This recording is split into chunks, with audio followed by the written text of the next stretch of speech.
सभी भक्तों को जय सीताराम। सच्चिदानंद रूपाय विश्वोत्पत्त्यादि हेतवे तापत्रे विनाशाय श्री कृष्णाय वयं नुमः। श्री कृष्ण भगवान श्री हरि के चरणों में मैं कोट कोट प्रणाम करती हूँ। ऐसे परम पिता परमात्मा जो तीनों तापों को नष्ट करने वाले हैं, भगवान श्री हरि के चरणों में कोट कोट नमस्कार करती हूँ।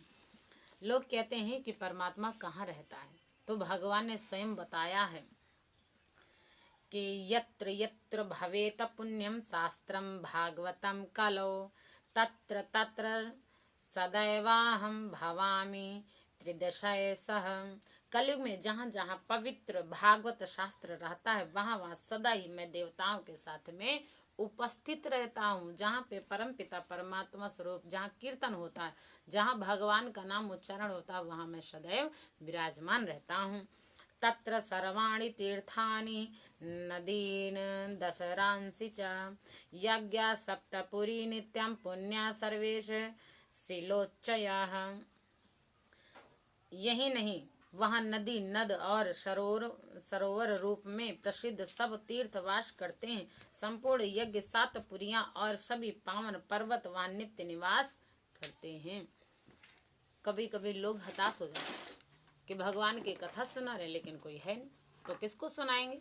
तो भगवान ने स्वयं बताया है कि जहाँ पे भगवान की कथा चलती है, जहाँ पे भागवत शास्त्र रहता है, वहाँ पर निरंतर कहीं पेड़ पौधों के माध्यम से, कहीं नदी सरोवर के रूप में, कहीं किसी जीव जंतु के रूप में परम पिता परमात्मा कहीं न कहीं अवश्य विराजमान रहते हैं।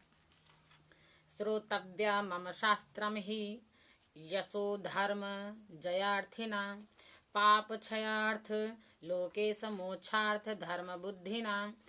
लोकेश यश धर्म और विजय के लिए तथा पाप क्षय एवं मोक्ष की प्राप्ति के लिए धर्मात्मा मनुष्य सदा ही मेरे भागवत शास्त्र का श्रवण करना चाहिए। जो मोक्ष चाहते हैं, जो सुख चाहते हैं, उन लोगों को सदैव भागवत शास्त्र का श्रवण जरूरी है, पान करना जरूरी, भगवान की कथा सुनना अति अनिवार्य है।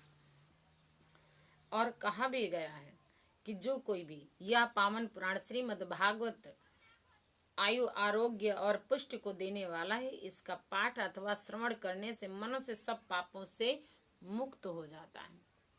भगवान की कथा सुननी चाहिए, भागवत महापुराण की कथा सुननी चाहिए, लेकिन कैसे श्रोता भी सुनने के योग्य हो और वक्ता भी कहने के योग्य हो। जब श्रोता जिज्ञासु होता है तो वक्ता भी, उसके अंदर अनेकों प्रकार के भाव उत्पन्न होते हैं कि मैं किस प्रकार से अपने भगत को कथा सुनाऊं ताकि इसका कल्याण हो जाए। और जब श्रोता सोता रहता है तो फिर वक्ता जो है वक्ता बन जाता है, इसीलिए कथा में वो आनंद प्राप्त नहीं हो पाता है। तो श्रोता को भी जिज्ञासु होकर के बैठना चाहिए, अहंकार लेकर के नहीं। क्योंकि लोग सुनते हैं तो उन्हें लगता है कि हमें मालूम है, तो वो आपकी परीक्षा ले रहे हैं। ठीक है, परीक्षा लेने के लिए मत आइए, हाँ, परीक्षार्थी बन करके आइए कि यहाँ पे हम आएंगे तो कुछ हमें प्राप्त होगा, तब भगवान की कृपा प्राप्त होगी, जब छोटा बन करके दरबार में श्रवण करेंगे। क्योंकि कहा भी गया है ना कि श्रीमद् भागवतम पूर्णिमा युरारोग्य पुष्टिदम, यानी यह पावन पुराण श्रीमद् भागवत आयु आरोग्य और पुष्टि को देने वाला है। ठीक, इसका पाठ अथवा श्रवण करने से मनुष्य सब पापों से मुक्त हो जाता है। ना श्रवन्ति ना हृदयंसि श्रीमद्भागवतं परम सत्यम सत्यम ही लोकेश तेषाम स्वामी सदा यमः। लोकेश जो इस परम उत्तम भागवत को ना तो सुनते हैं और ना सुनकर प्रसन्न ही होते हैं, उनके स्वामी सदा यमराज ही हैं। वे सदा यमराज के ही बस में रहते हैं। यह मैं सत्य कह रहा हूँ। कौन कह रहा? भगवान स्वयं बता रहे हैं कि जो कथा नहीं सुनते, जो भगवान की चर्चा नहीं सुनते, ठीक है, जो भागवत शास्त्र का अध्ययन नहीं करते, उनके स्वामी कौन है? उनके स्वामी सदैव यमराज हैं। ना श्रवन्ति ना हृदयंसी श्रीमद् भागवत परम सत्य सत्य ही लोकेश तेषाम स्वामी सदा यमः, यानी उनके स्वामी सदैव यमराज है, इसलिए यमराज से बच करके रहें।